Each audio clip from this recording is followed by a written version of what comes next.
শ্রাবণী ঘরকন্যা থেকে শ্রাবণী আমি চলে এসেছি আপনাদের কাছে একটা মিষ্টি রেসিপি নিয়ে। এটা হচ্ছে ছানা নিখুদি। অনেকেই খেয়েছেন, অনেকে বানিয়েছেন, বাট যারা জানেন না তারা এইভাবে বানিয়ে দেখবেন, খুব ভালো হবে। দেখবেন একদম স্পঞ্জি হয় আর ভীষণ ভীষণ সুন্দর খেতে হয়, যেটা দোকানের থেকেও ভালো। তো তার জন্য আমার নিয়েছি আমি ফুল ফ্যাট দুধ 1 লিটার। এতে আমি ছানা কাটার পাউডার দিয়ে আমি ছানাটা কাটিয়েছি। আপনারা যদি লেবু দিয়ে বা ভিনিগার দিয়ে কাটান, ছানাটা একটু বারবার ধুয়ে নেবেন, অন্তত 2-3 বার, যাতে টক রসটা না থাকে। আর একটু একটু জল দেবেন, দেখবেন ছানাটা সুন্দরভাবে কেটে যাবে। একদম পুরো ফুল ফ্যাট দুধের ছানাটা ভীষণ সুন্দর হবে। এবং আপনারা সবসময় চেষ্টা করবেন যে ফ্রেশ ছানা নিতে, পনির দিয়ে যেন না করেন, এটাই চেষ্টা করবেন। তো ছানাটা হয়ে গেছে। এদিকে আমি চিনির শিরাটা বানিয়ে নিচ্ছি। আমি 1 বাটি চিনি নিয়েছি, মানে 100 গ্রাম মতো। তাতে একটুখানি জল দিয়েছি, হাফ বাটি মতো, হাফ বাটি থেকে একটু বেশি দিয়েছিলাম। এবার তাতে আমি দিয়েছি একটুখানি কেশর, জাফরান আর কি, যে যদি থাকে দেবেন, যদি না থাকে তো একটু ফুড কালার অল্প দিতে পারেন, আর তার সাথে এলাচ দিয়ে দেবেন। এই দেখুন চিনির রসটা আমার ফুটে গেছে, কোনো তার হবে না, শুধুমাত্র রসটা, চিনিটা গুলে গিয়ে রসটা একটু ফুটে গেলে আপনারা অফ করে দেবেন। এবারে আমি নিয়েছি ছানাটা। আমার এখানে ধরুন 1 লিটার দুধে প্রায় 100 থেকে 150 গ্রাম মতো ছানা নিয়েছি। আর আমি নিয়েছি খোয়া, কেনা খোয়া ক্ষীর নিয়েছি, এটাও 100 গ্রাম মতো নিয়েছি।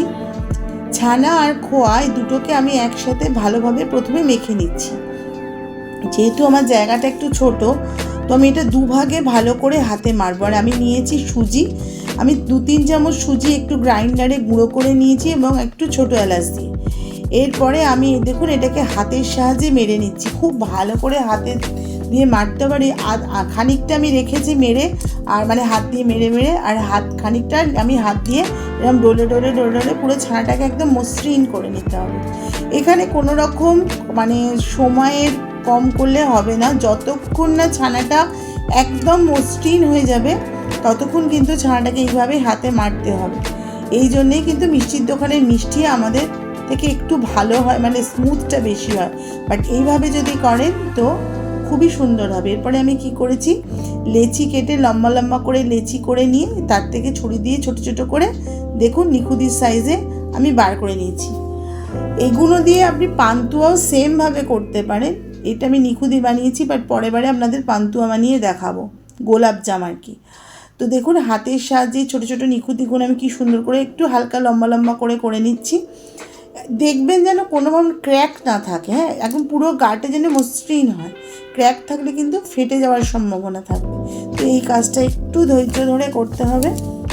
দেখুন, আর এতে আমার অনেকগুলো নিখুদি হয়েছিল, মানে ধরুন 2টো ফুল ফ্যাট দুধে আমার অনেকগুলো মতো নিখুদি হয়েছিল। তো আপনারা বাড়িতে করে রেখে দিতে পারেন।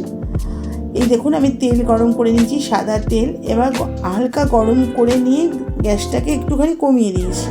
কমিয়ে দেওয়ার পরে এবার আস্তে আস্তে নিখুদিগুলো ছাড়তে হবে, এবং নিখুদিগুলো হালকা ব্রাউন করে নিতে হবে।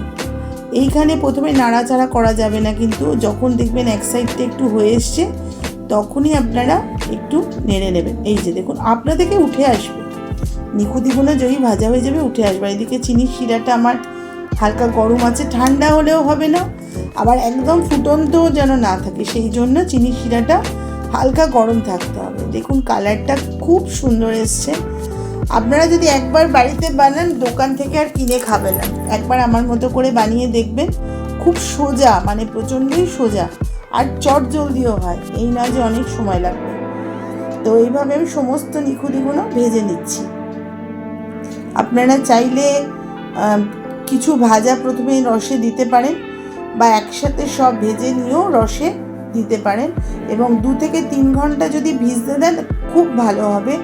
আর আমি যে পরিমাণ চিনিটা নিয়েছি, ধরুন 1 লিটার দুধের জন্য ওই 1 বাটি চিনি, মানে 1 থেকে 150 গ্রাম চিনি পারফেক্ট, এর থেকে বেশি চিনি লাগবে না। আমি যে মানে মেজারমেন্ট বলছি সেই অনুযায়ী করবেন, দেখবেন। দেখুন কত সুন্দর হয়েছে। এরপরে এটা আমি ভিজতে দিয়েছি 2-3 ঘন্টা, আর এই আমার হয়ে গেছে ফাইনাল নিখুদি। অবশ্যই একবার বাড়িতে বানাবেন, খুব ভালো লাগবে। আর ভালো লাগলে আমার চ্যানেলটাকে লাইক, শেয়ার, সাবস্ক্রাইব